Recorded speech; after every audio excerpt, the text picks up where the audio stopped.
Magandang araw mga kagabay. Ngayon po ay October 13, 2025, araw po ng Lunes. Ako po si Father Marvin at ang ating ebanghelyo ngayong araw ay hango sa ebanghelyo ni San Lucas, chapter 11, verse 29 to 32. Marami pong mga tao ang talagang hindi buo ang paniniwala nila sa ating Panginoon. Kaya sila po ay pilit na naghahanap ng tanda. Hinihingian po nila ng sign ng ating Panginoon.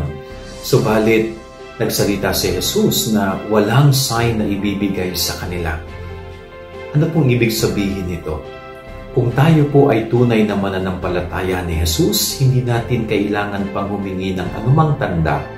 Kung tayo ay may malalim na pananampalataya sa Diyos, hindi na natin kailangan pang hingin ang palatandaan sa ating Panginoon para patunayan ang kanyang pag-iral at ang kanyang at ang kanyang mga ginagawang himala.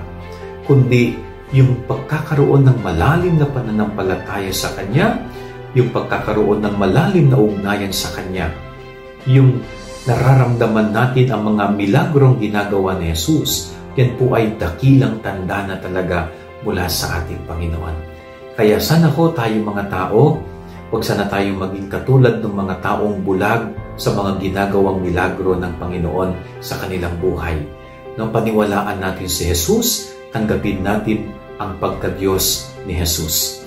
Yan ang ating gabay aral ngayong maghapon. God bless po sa inyong lahat. Pagpalain kayo ng